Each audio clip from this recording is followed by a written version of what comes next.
Aleluia! Alguém pode dizer aleluia? Glória a Deus, que bom ver você aqui nessa noite, que bom que a gente está junto, aleluia. Vamos lá continuar na nossa série. A gente está falando de a gente ir além, a gente está falando de a gente não ficar parado. Ano de 2023, o ano da gente sair do lugar onde a gente está, para conquistar tudo aquilo que Deus tem para a gente. Quem é que está comigo nessa noite? Tudo aquilo que Deus tem para a gente. A gente está aprendendo princípios importantes daquilo que Deus nos fala. A gente viu semana passada o capítulo ápice aqui de Josué capítulo 6, a vitória, as muralhas caindo, aleluia, meramente porque eles obedeceram a palavra de Deus. Isso não é algo mero, não é algo à toa, é algo que eu e você podemos fazer todos os dias e devemos fazer todos os dias da nossa vida, obedecer a palavra de Deus. E obedecer a palavra de Deus não deve ser algo difícil para a gente. E a gente vai ver hoje Josué capítulo 7. Eu passei dever de casa para você que veio semana passada, lê Josué capítulo 7, se inteirar com essa história. E a história de Ai, gente, Josué capítulo 7, é um relato bíblico que nos serve de alerta contra as nossas próprias maneiras. A gente acabou de ver Josué capítulo 6, vitória tremenda, vitória sobrenatural, vitória espetacular. E aí vem Josué capítulo 7, como um alerta para as nossas vidas. Quem já chegou, diga amém. Quem está chegando, diga: espera por mim, pastor, estou chegando lá. Josué capítulo 7, verso 1, diz assim: mas os filhos de Israel foram infiéis em relação às coisas condenadas, porque Acã, filho de Carme, filho de Zabdi, filho de Zera, da tribo de Judá, pegou para si uma parte das coisas condenadas. A ira do Senhor se acendeu contra os filhos de Israel.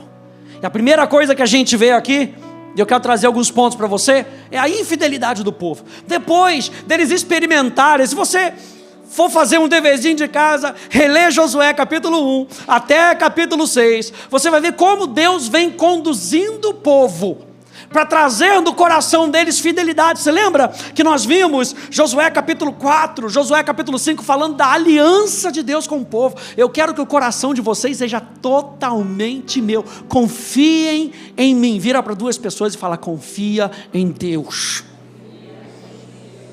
Confia em Deus. Mas a Bíblia diz que o povo acabou sendo infiel. O problema aqui, gente, foi uma quebra de confiança de um que prejudicou a todos.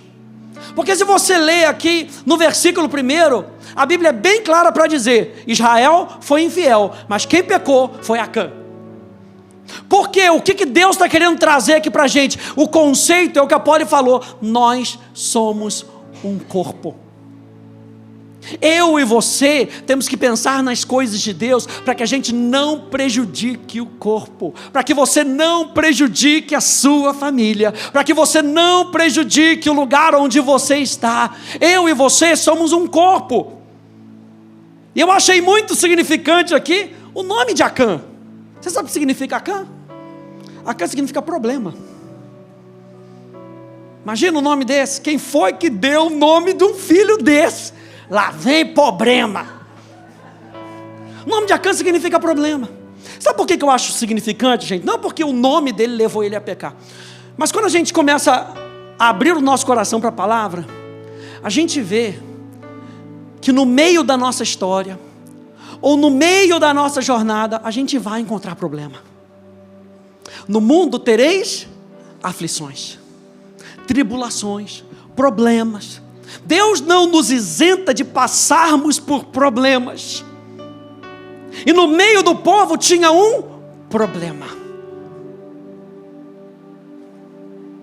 Muitas vezes não vamos nos conseguir nos desvencilhar de situações problemáticas, de pessoas problemáticas, mas vamos aprender a nos posicionar. Quem está comigo nessa noite? Eu e você precisamos aprender a nos posicionar diante dos problemas. diante das fases difíceis, diante das situações difíceis. Isso nos leva para o segundo ponto: o perigo do pecado. E esse capítulo, gente, é um testemunho, preste atenção nisso, da seriedade de não brincarmos com o pecado e das consequências sobre as vidas e a vida de outras pessoas. Porque Israel ficou parado, Israel teve um problema, porque Acã pecou. Você lembra eu estava meditando isso nessa tarde, e estava me lembrando de Miriam. Quando Miriam e Arão chegam diante de Moisés e falam: quem é você? Deus só fala com você. E eles desonram o homem de Deus. A Bíblia fala que por conta daquilo, Miriam acaba pegando lepra.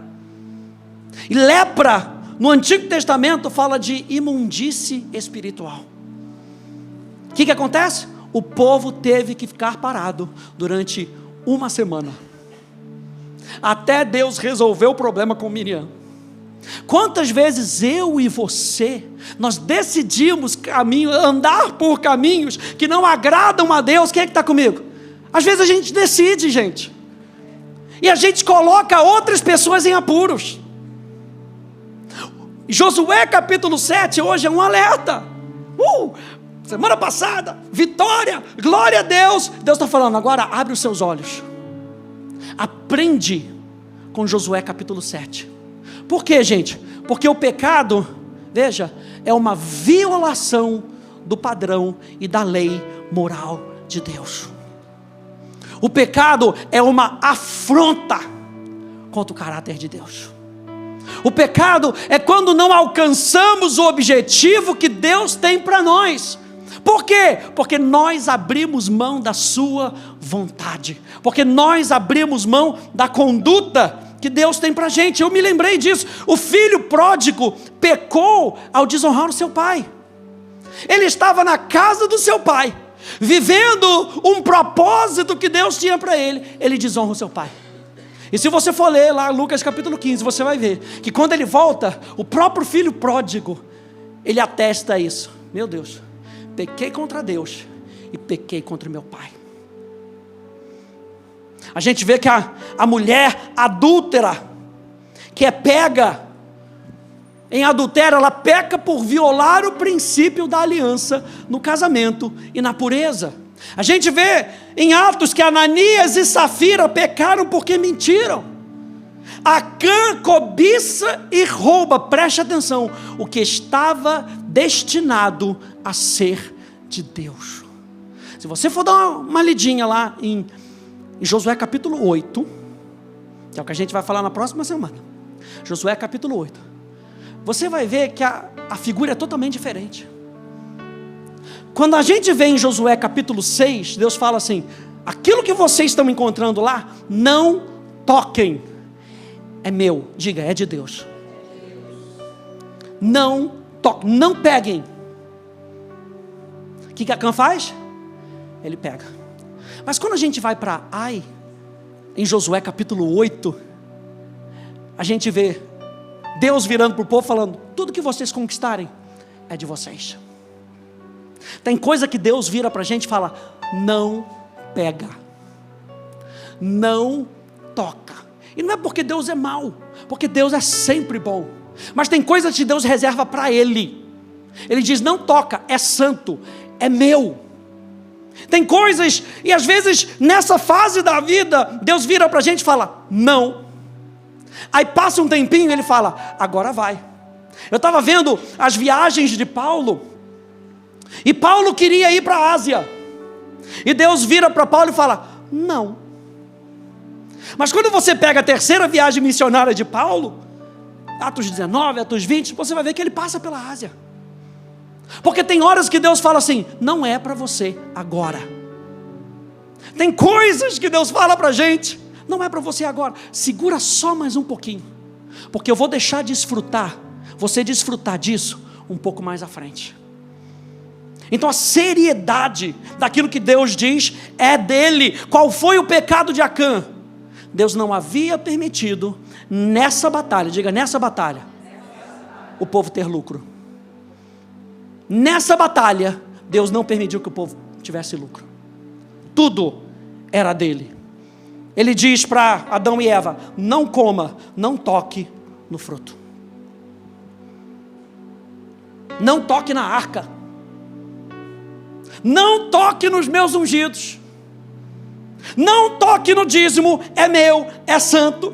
O que Deus está fazendo? Ele está mais uma vez testando a fidelidade do povo. Preste atenção nisso. O pecado não é nosso amigo.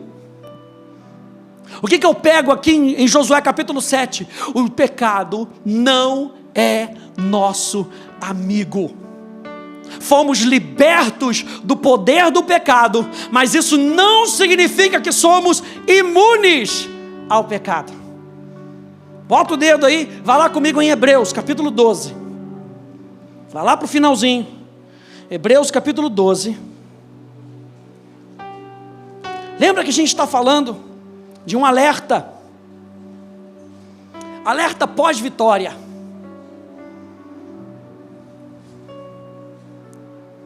Hebreus capítulo 12.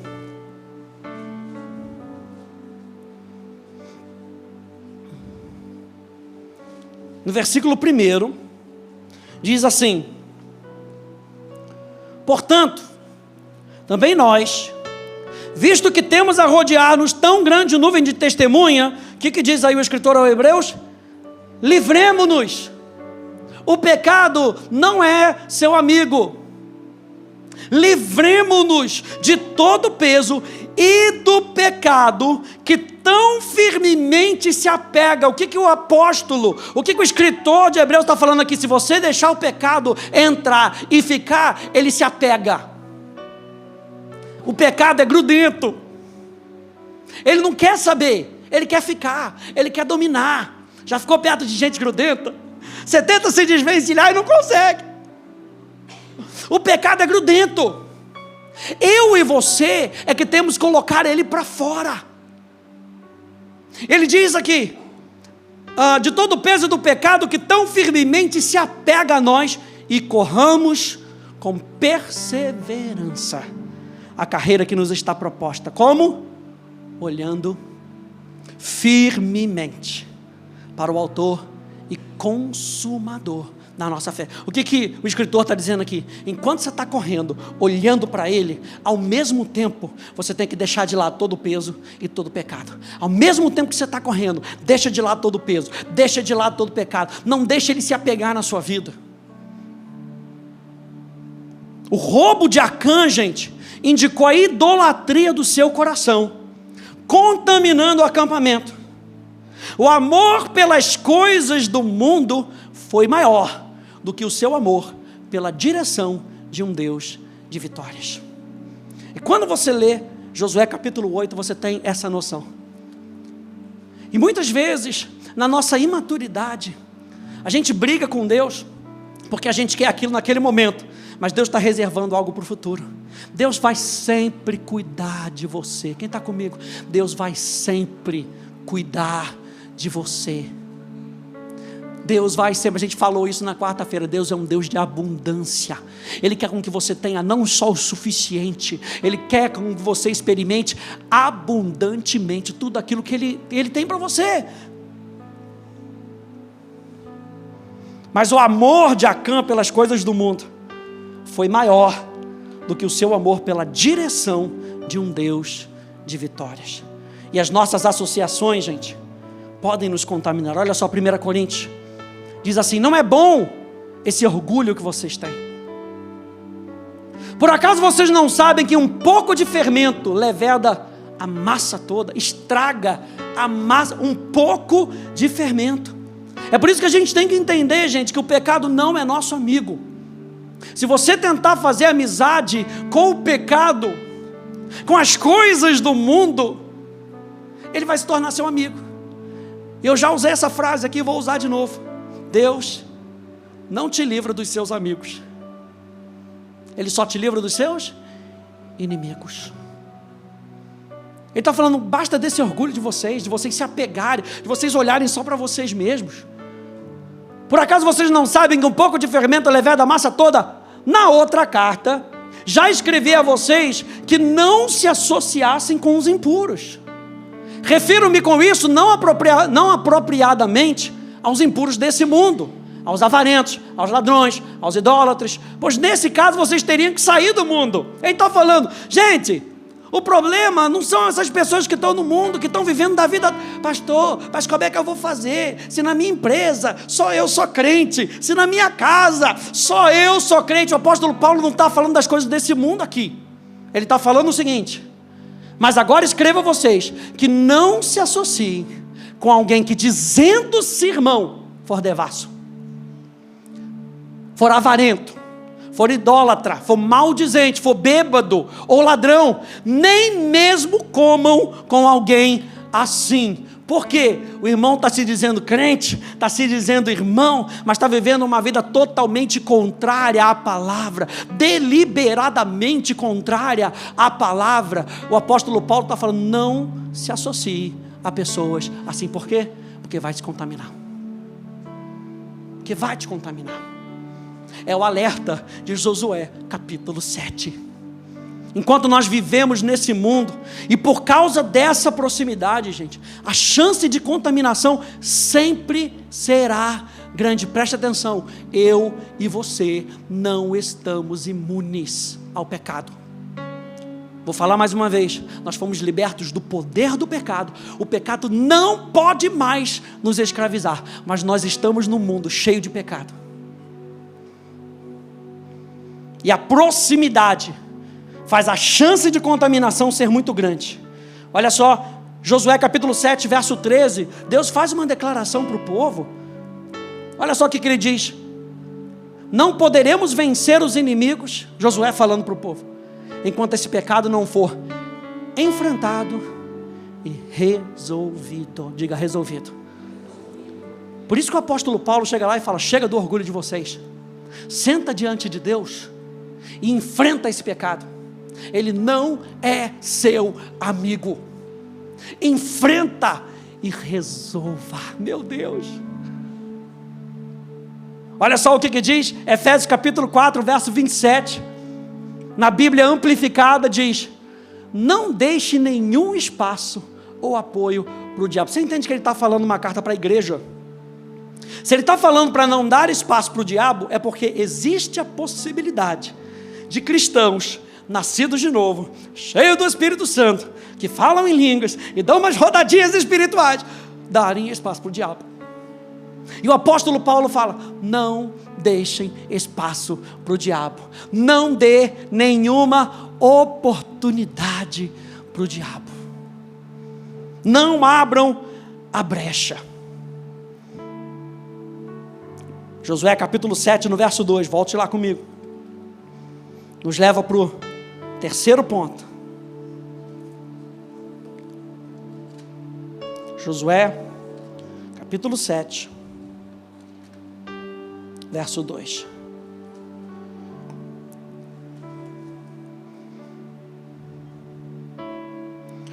No primeiro verso, Deus expõe a questão do pecado. No verso 2, a gente vai começar a ver uma atitude que às vezes a gente faz. A atitude do chá comigo. E é isso que a gente vai ver. Leia comigo, verso 2 até o verso 5. De Josué enviou então alguns homens de Jericó até a cidade de Ai, que estava junto a Bet-Aven, a leste de Betel, e lhes falou dizendo, vão e espiem a terra. Os homens foram e espiaram a terra. E voltaram a Josué e lhe disseram, não é necessário que vá todo o povo não, Josué. Não, fique em paz. Basta uns 2 ou 3 mil para atacar a cidade de Ai. Não fatigue ali todo o povo não, porque são poucos inimigos, não. Assim apenas uns 3 mil homens do povo foram até lá, os quais fugiram diante dos homens da cidade de Ai. Os homens dali mataram uns 36 deles, e perseguiram os outros desde o portão da cidade até as pedreiras, e os derrotaram na descida, e o coração do povo se derreteu e se tornou como água. Você lembra que em Josué capítulo 4, capítulo 5, capítulo 6, o povo de Jericó é que estava assim? O povo de Jericó é que estava com o coração amolecido, com o coração com medo, por causa daquilo que o povo de Deus estava fazendo. Mas o povo de Deus, por não perceber o que estava acontecendo, não entendeu o que eles tinham que fazer. E ao invés de se submeterem a Deus, como eles fizeram no capítulo 1, no capítulo 2, no capítulo 3, no capítulo 4, no capítulo 5 e no capítulo 6, eles deixaram para lá. E a localização de Ai, gente, era uma localização estratégica. Ai era o próximo objetivo no caminho da conquista. E eu acho interessante quando a gente pega todos esses textos, e a gente estuda esses textos, é que a gente está vendo a conquista da terra. E a gente está vendo que é um processo. Eles não tomaram em um dia. Eles tiveram que cruzar o Jordão. Eles tiveram que conquistar Jericó. E Ai era o próximo passo para a conquista. Como aconteceu com Jericó, a derrota de Ai era vital para a conquista de toda a terra. Ai era bem menor que Jericó. Mas a sua conquista era essencial, porque daria a Israel o controle da rota principal, que corria ao longo das terras altas, do norte a sul, na porção central do país. Gente, às vezes a gente é tão propenso a baixar a guarda e começar a confiar em nós mesmos, ou nas nossas vitórias passadas, e não no Senhor. Porque a gente vê, o objetivo foi tão grande, esse aqui é pequeno, eu consigo, chá comigo. E quando a gente olha para Josué, capítulo 7, a gente viu que parece que eles não tinham aprendido a lição. Uma vitória nunca garante a próxima. Quem está comigo nessa noite não dorme não. Uma vitória nunca garante a próxima. Veja bem, a base da nossa vitória não é a conquista anterior. A base da nossa vitória é o próprio Senhor e a nossa dependência dEle.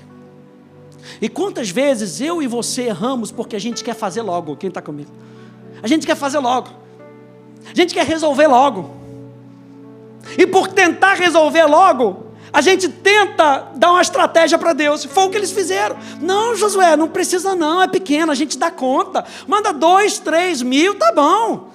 Vai fatigar o povo. Olha o pensamento da carne, o pensamento humano.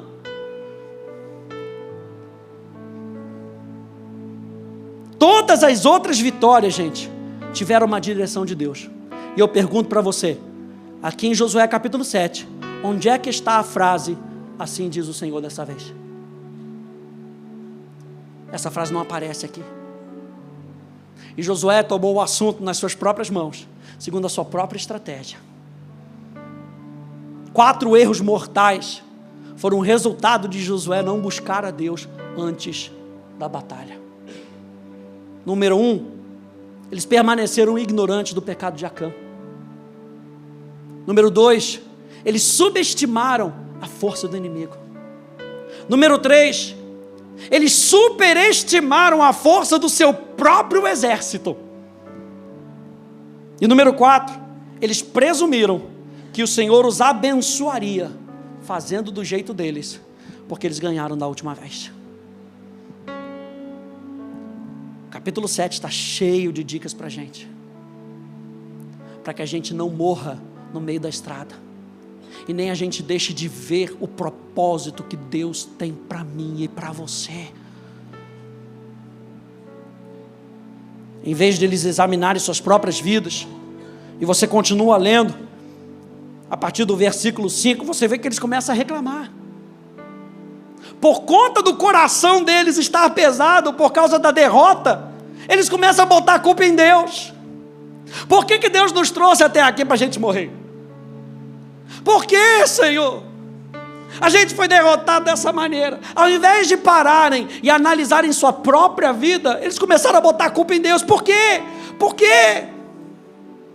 Gente, Deus já tinha dado uma promessa, quem se lembra disso? Essa terra é de vocês, vocês vão conquistar essa terra. Eu trouxe vocês aqui para vocês conquistarem.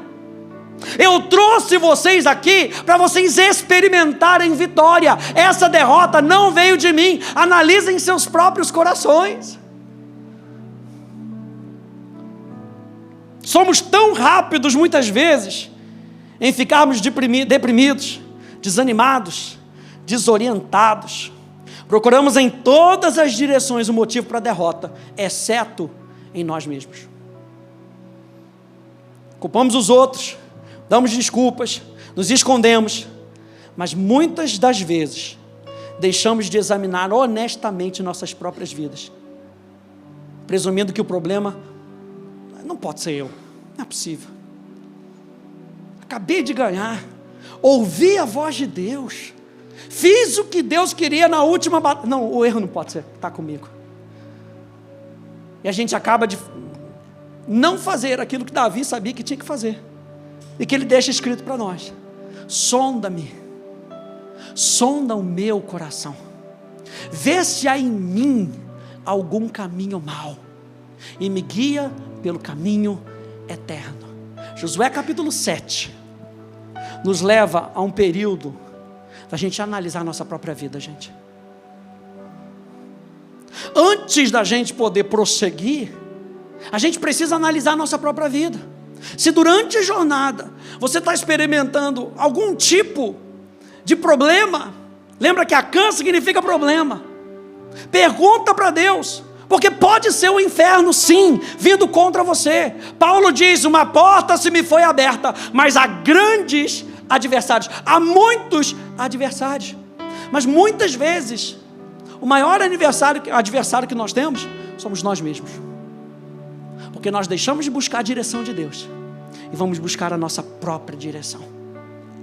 E aí a gente não consegue fazer aquilo que Deus espera com que a gente faça. Josué capítulo 7, não é uma palavra fácil, mas está aqui para a gente como alerta, para que a gente não caia no mesmo erro. E isso nos leva para o quarto ponto. Eu acho esse ponto interessante, porque existe oportunidade para corrigir. A gente viu no primeiro a infidelidade do povo, o pecado de um contaminando a muitos. Número 2, a gente não pode tratar o pecado de qualquer maneira, é nosso inimigo, é para nosso desfavor. Número 3, no meio dessa batalha, porque a gente não consegue visualizar, porque talvez a gente não esteja olhando para a gente mesmo, a gente não pode dizer: deixar comigo. Na jornada que Deus tem para mim e para você, é sempre a direção dele. Você vai ver de Josué capítulo 1 até Josué capítulo 24, é sempre ele em primeiro lugar. Mas existe oportunidade para a gente corrigir. Josué capítulo 7, a partir do verso 10. Depois dessa comoção toda, deles começarem a reclamar: por que Deus? Por que você nos trouxe aqui? A gente vai morrer, o que eu direi? O Senhor virou as costas para a gente, deixou à mercê dos inimigos. Então o Senhor disse a Josué, o que ele diz? Levanta. E Deus não está virando para Josué, e a expressão levanta aqui, ele não está virando para Josué e fala: ah, filhinho, vai, levanta, vai.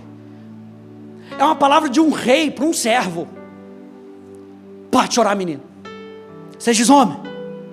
Levanta, enxuga o rosto, engole o choro e vamos para a batalha. A palavra levantar aqui no hebraico é a palavra kum. Muitas vezes significa levantar-se de uma posição prostrada por várias razões e de várias condições. Quantas vezes durante a jornada na nossa vida a gente enfrenta problemas, e por causa desses problemas a gente se entrega a esses problemas e a gente fica prostrado, de cama, embaixo, não quero mais, não vou mais para a igreja, ah meu Deus, não quero falar mais com fulano, e Deus está falando: levanta. é usado para se levantar como um ato de preparação. Quando Deus está falando aqui, levanta, Ele está falando, levanta e vamos resolver essa parada. Deus vai resolver essa parada na nossa vida. Ele vai ajudar a gente a resolver os problemas. Levanta é um ato de preparação para a ação, para sair de um estado de fracasso, para mostrar respeito e adoração, para se levantar, para ouvir a palavra de Deus, para se tornar forte ou poderoso, para se levantar, para libertar, para assumir um cargo ou responsabilidade, como um profeta ou um juiz, e de se levantar para dar testemunho. Deus não está falando agora, Deus está falando, vamos lá, que eu vou fazer alguma coisa aqui. Vamos lá, que eu vou resolver essa parada. Vamos lá, que eu vou usar você. Meu Deus, acabou o tempo, gente, da gente ficar prostrado por causa dos problemas. Quem é que está comigo? Acabou o tempo, Deus está virando para a gente, em Josué capítulo 7, e Ele está falando, vamos resolver. A Polly falou aqui, vamos resolver, vamos ser rápido para resolver. Não fica correndo de Deus não fica correndo do problema não, enfrenta e resolva. Deus está falando para o comandante, Deus está falando para você, rei e sacerdote, Deus está falando para você, que tem a capacidade de agir na palavra de Deus, Ele está falando com você, não olha para o lado não, Ele está falando com você. Vamos resolver, se levanta, eu dou a força para você se levantar. Deus estava falando, não é hora de ficar prostrado. Levantem-se e se preparem, porque eu vou mostrar para vocês onde vocês erraram. Ah, pastor, agora não. Sabe o que a gente quer? Sabe o que a nossa carne gosta? Botar o problema para debaixo do tapete e fingir que o Deus onisciente não sabe de nada. Deus está falando, se levanta, porque eu vou mostrar para vocês onde vocês erraram. Por isso é que para mim, esse quarto ponto é tão importante. A gente tem a oportunidade de corrigir. Tomem uma ação com base no que ouvirem. Deem a devida atenção ao que eu vou apontar para vocês, porque vocês são uma tribo de sacerdotes com a responsabilidade de darem testemunho do meu nome. Eu vou tirar vocês desse fracasso, eu vou tirar o fracasso de dentro de vocês. E o que Deus fala aqui? Levante-se, verso 10. Por que você está assim prostrado sobre o seu rosto? Verso 11. Israel pecou. Deus aponta por que eles não conseguiam mais avançar. Deus estava apontando por que eles tinham perdido aquela batalha em específico. Porque Israel tinha pecado. Quebraram a minha aliança, aquilo que eu lhes havia ordenado, pois tomaram das coisas condenadas, furtaram, mentiram e até debaixo da sua bagagem o puseram. Por isso, verso 12, os filhos de Israel não puderam resistir aos seus inimigos. Gente, o pecado, ele enfraquece a nossa sensibilidade espiritual. Por isso é que Deus está falando, resolve essa parada, para que vocês possam se levantar na força que eu tenho para vocês. Deus está falando aqui no verso 12, foi por isso que vocês não conseguiram resistir aos inimigos. O pecado enfraquece a nossa disposição em ouvir, entristece o espírito e coloca uma barreira entre nós e Deus. Olha só, 1 Tessalonicenses capítulo 5, diz, porque Deus não nos destinou para a ira. Quem diz amém? É isso aí. Meu Deus, que amém fraco, gente. Deus não nos destinou para a ira. Deus não vê fracasso na sua vida. Deus não vê derrota na sua vida. Ele não nos destinou para a ira, mas para alcançar a salvação mediante o nosso Senhor Jesus Cristo, que morreu por nós, para que quer vigiemos, quer durmamos, vivamos em união com Ele. Mas olha só o que diz Provérbios capítulo 28. O que encobre as suas transgressões, nunca prosperará. Josué capítulo 7, no verso 12, estava dizendo, vocês não conseguiram vencer, não conseguiram resistir por causa do pecado. Provérbios já estava dizendo, um pouco mais para frente, Salomão dizendo, o que encobre as suas transgressões, nunca prospera, mas o que as confessa e deixa, alcança, diga, alcançará. Olha só o nosso Deus, alcançará misericórdia.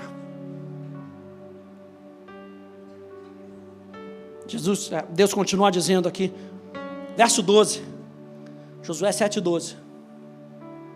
Por isso os filhos de Israel não puderam resistir aos seus inimigos, viraram as costas diante deles, porque Israel está condenado à destruição. Não continuarei com vocês, se não eliminarem no meio de vocês a coisa roubada. Deus está falando, agora é o momento da escolha. O que vocês vão escolher? Vocês vão escolher a mim, ou vocês vão escolher as coisas desse mundo? Mais uma vez ele diz, levante-se e santifique o povo, e diga, santifiquem-se para amanhã, porque assim diz o Senhor Deus de Israel, há coisas condenadas no meio de vocês, ó Israel. Vocês não poderão resistir aos seus inimigos, enquanto não eliminarem do meio de vocês as coisas condenadas. No verso 12 ele diz, vocês não conseguiram resistir por causa desse pecado. No verso 13 ele está dizendo, se vocês continuarem dessa maneira, vocês vão continuar não conseguindo resistir. O ponto aqui que Deus está querendo trazer é a comunhão com Deus, a importância da comunhão com Deus. Fomos criados, gente, para viver em união com Deus, e o pecado quer nos afastar dessa comunhão. Mais uma vez eu digo para você, o pecado não é seu amigo. O pecado quer te afastar da sua comunhão com Deus. Em Cristo, aleluia, nós temos a capacidade de viver vitoriosamente para o Senhor, independentemente do que enfrentamos. Mas a capacidade de fazer isso sempre depende da comunhão com o Salvador no poder do Espírito. Se você tentar combater esse pecado que tenazmente te assedia na sua própria força, você vai sucumbir. O que Deus está querendo trazer aqui para a nação de Israel? Dependam de mim o tempo todo, para que vocês possam resistir. Humilhem-se, meu Deus, debaixo da poderosa mão de Deus, e resistam ao diabo, e ele fugirá de vocês. Qual é o princípio que o apóstolo Tiago traz aqui? Se submeta a Deus, Ele tem a força que você precisa para resistir. Enquanto Ele não for o seu tesouro, você vai entesourar todo o resto. Quem pegou isso? Enquanto Ele não for o seu tesouro, todo o resto vai se apresentar como tesouro. Então eu e você precisamos dessa comunhão com Deus, e não na nossa própria força. Não, eu consigo. Não, pastor, que é isso? Não brinque com a sua velha natureza. Não brinque com a sua velha mentalidade. Não brinque. O diabo anda ao derredor. E eu gosto dessa expressão, dizendo que o diabo... Que é isso, pastor? É porque se ele está ao derredor, existe alguém ao redor. Mas o que o diabo quer? Ele quer tragar aqueles que derem oportunidade. É isso que Deus está querendo trazer em Josué capítulo 7. O diabo está querendo uma oportunidade. Pedro, o diabo está querendo te ceifar, mas eu roguei por você, Pedro. Deus está querendo te livrar, e para te livrar, Ele aponta para você. Deus não é um Deus fofoqueiro. Ele não vai dizer para o profeta primeiro. Se você é nova criatura, Deus vai falar com você primeiro. Mas será que a gente está pronto para ouvir? Será que a gente está pronto para ouvir? Deus quer o teu bem, então Ele vai falar com você primeiro. E se não adiantar falar para você, Ele fala para o pastor. Ele revela para o pastor. Aí foi aquilo que eu te falei, o pastor chama no gabinete. Porque Deus quer o teu bem. Quantos aí amam a Deus? Ele quer o teu bem. Ele não quer que você viva no fracasso. O inferno quer com que você ache que você é um fracassado. Mas eu não sou um fracassado, eu sou mais do que vencedor. Mas por que eu estou experimentando essa derrota? Muitas vezes porque eu deixei a minha comunhão com Deus, de me alimentar das coisas de Deus. E eu comecei a me alimentar das coisas do mundo. E aí com as coisas do mundo, o meu ego foi inchando. Olha o orgulho se inchando. Eu consigo, pastor. Não, deixa comigo. Isso é mole para mim. E a gente viu aqui em Provérbios. Mas o que as confessa e deixa, alcançará misericórdia. O propósito primário, gente, da confissão, não é se livrar do problema. Vou confessar. Porque se eu confessar, eu me livro do problema. O propósito da confissão não é se livrar do problema ou evitar a disciplina de Deus. Pastor, porque se eu confessar, Deus não vai me disciplinar. Não é o propósito da confissão. O propósito da confissão é restabelecer a comunhão que foi quebrada por causa da violação do padrão. O propósito da confissão, quando o apóstolo João fala, confessem os seus pecados, ele não vai estar falando para você confessar os seus pecados, porque quando você confessar os seus pecados, Deus vai te amar mais. Ele está falando, confesse o seu pecado e reconheça. A palavra confessar no grego, homologeo, significa dizer a mesma coisa.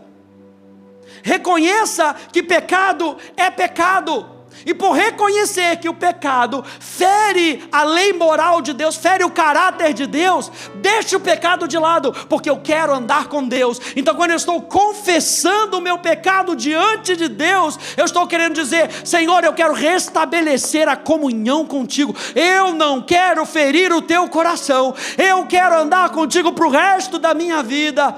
Pai, eu estou aqui arrependido, muito obrigado porque Jesus Cristo morreu na cruz do Calvário, e eu sei que eu tenho um advogado no céu. Muito obrigado porque o Espírito Santo não me deixou, muito obrigado porque eu sou a habitação do Espírito Santo. Mas me perdoa, Senhor, me perdoa porque eu preferi outra coisa a não ser a tua palavra.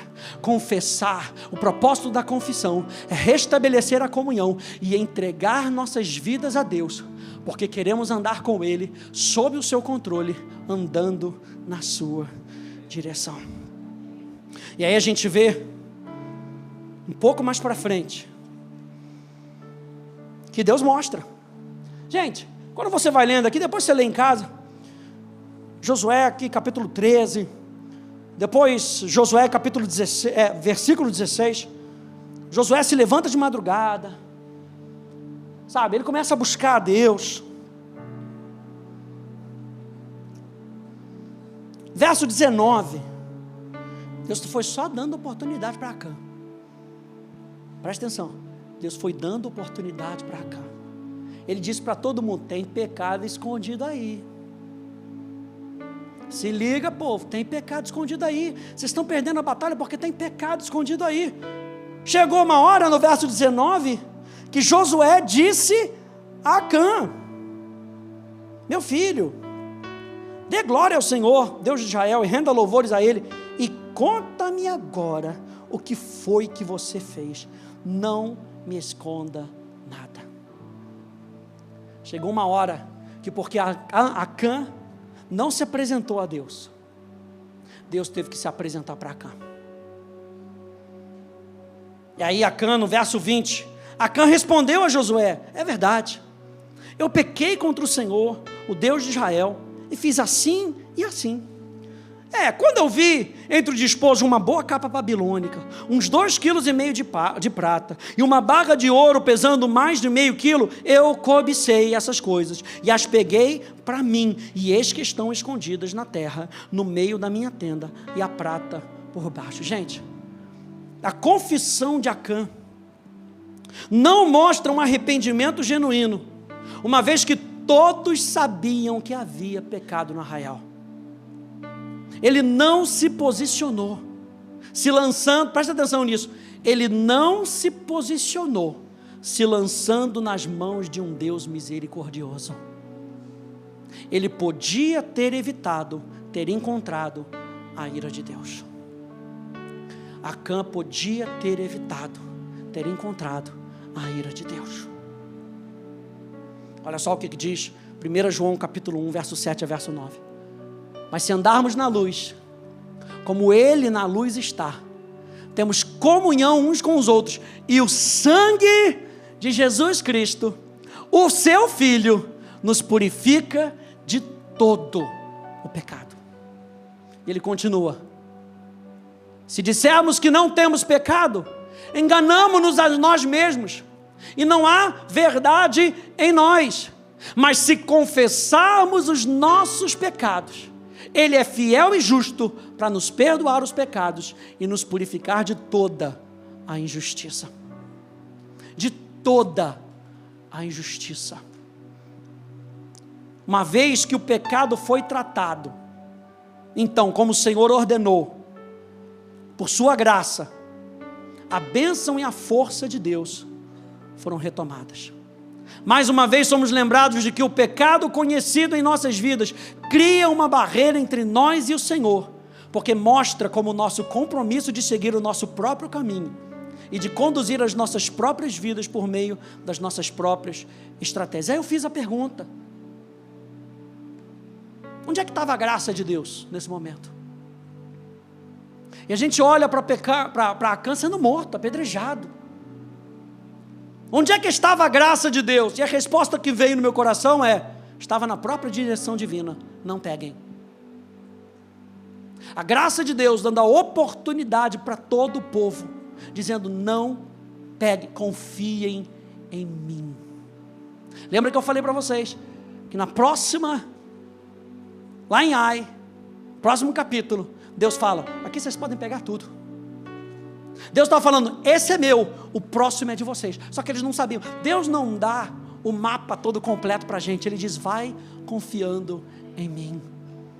Onde é que estava a graça de Deus? Estava quando Deus disse: não peguem.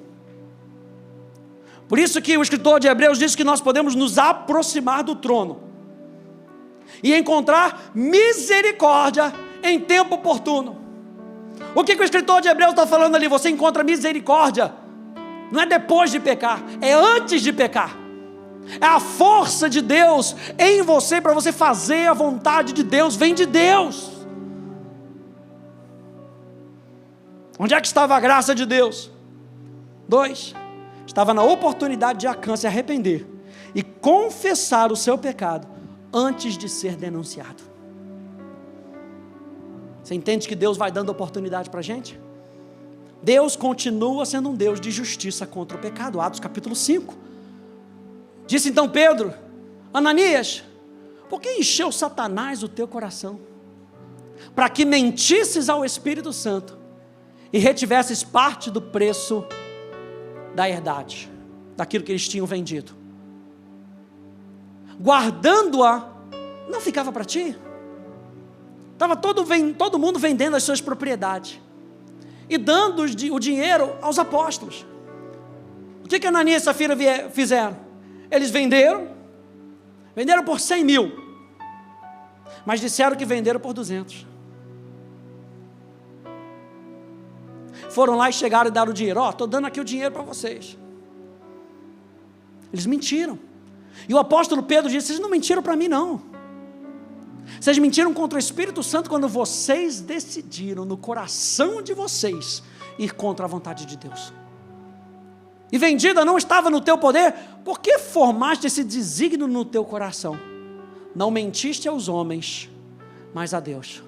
E Ananias, ouvindo essas palavras, caiu e expirou.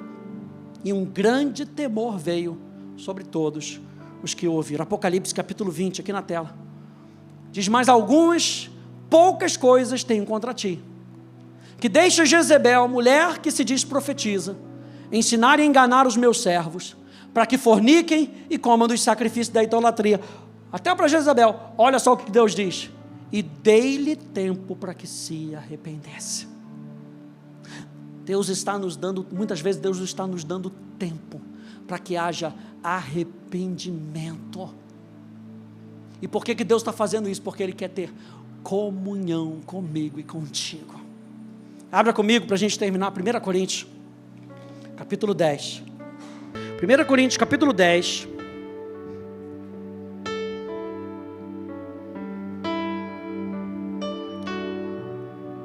a gente está vendo esse texto? Porque está na Bíblia.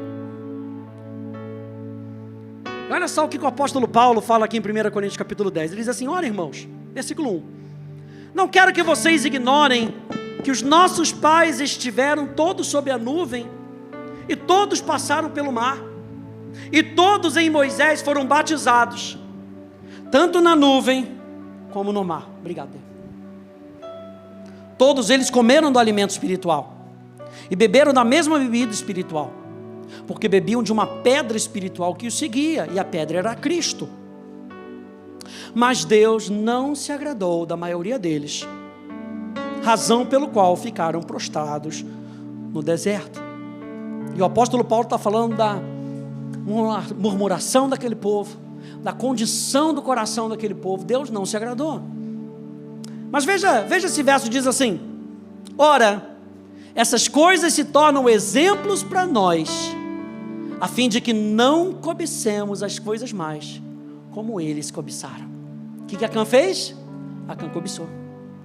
Não sejam idólatras, como alguns deles foram, conforme está escrito: o povo assentou-se para comer e beber, e levantou-se para se divertir. E não pratiquemos imoralidade, como alguns deles o fizeram, e caíram mortos, num só dia 23.000. Não ponhamos Cristo à prova. E tem gente que quer dividir o Deus do Velho Testamento com o Deus do Novo Testamento. Ele poderia, se houvesse uma divisão, ele poderia falar: não coloquem Deus o Pai, porque era Ele que estava lá no Velho Testamento, apesar da Trindade estar atuando no Velho Testamento num todo. Não coloquem Deus do Velho Testamento à prova. Ele está falando: não coloquem Cristo à prova. O Cristo que quer com que você seja bem sucedido, o Cristo que quer com que você experimente vitória, o Cristo que quer com que você não experimente fracasso. Não coloque Cristo à prova, como alguns deles fizeram e foram mortos pelas serpentes. Não fiquem murmurando, como alguns deles murmuraram e foram destruídos pelo exterminador. Essas coisas aconteceram com eles para servir de exemplo. Com que o teu coração esteja aberto nessa noite, para servir de exemplo. Você não precisa cair no mesmo erro. Essas coisas aconteceram com eles para servir de exemplo, e foram escritas como advertências a nós, para quem o fim dos tempos tem chegado. Por isso, aquele que pensa estar em pé, veja que não caia. Não sobreveio a vocês nenhuma tentação que não fosse humana, mas Deus é fiel e não permitirá que vocês sejam tentados além do que possam suportar. Deus não vai permitir. E se muitas vezes nós temos caído, é porque nós temos dado voz, não a voz de Deus, mas a voz da nossa própria carne, porque não sobreveio tentação que a gente não possa suportar. Pelo contrário, veja, juntamente com a tentação, proverá livramento, para que vocês a possam suportar. O que Deus quer é com que você experimente vitória. Olha só, Tito capítulo 2, verso 11 a verso 15, na Bíblia Amplificada diz: pois a graça de Deus, o seu favor, sua bênção imerecidos, apareceu para a libertação do pecado. Para que a graça de Deus se manifestou? Para nos libertar do pecado e a salvação eterna para toda a humanidade. Ela nos treinou. Quem nos treinou? A graça de Deus nos treina. E às vezes a gente corre para Deus e pede graça a Ele só depois de ter pecado. E Deus está falando: pede a graça antes, porque ela treina você. Ei, Deus está treinando a gente. A gente vai sair daqui mais forte, alertas dos desígnios do inferno, porque Ele quer parar a gente. 2023 nós vamos ficar alerta contra o inferno. É um ano da manifestação abundante de Deus. O inferno não vai parar a gente, mas a gente tem que estar alerta. Ele diz: ela nos treinou para rejeitar e renunciar toda impiedade e desejos apaixonados mundanos, para viver uma vida discreta, temperada, autocontrolada, reta, devota, espiritualmente completa nesse mundo presente, aguardando o cumprimento, a realização da nossa bendita esperança, sim, o glorioso aparecimento do nosso grande Deus e Salvador Cristo Jesus, o Messias, o ungido, que se deu a si mesmo por nós, para nos redimir, para comprar a nossa liberdade de toda iniquidade e purificar para si um povo para ser peculiarmente seu, pessoas que estão ansiosas e entusiasmadas por viver uma vida que é boa e plena com ações benéficas. Diga a todos eles essas coisas: exorta, aconselha, encoraja, alerta e repreenda com toda a autoridade. Eu quero terminar dizendo para vocês que para que possamos experimentar o que Deus promete, precisamos nos render à sua graça constantemente. Com que a gente, olhando para Josué capítulo 7, a gente possa aprender com o erro de Acã, e ao invés da gente se lançar nas coisas do mundo, a gente se lance nas mãos de um Deus misericordioso. Amém, gente? Fique de pé comigo, por favor.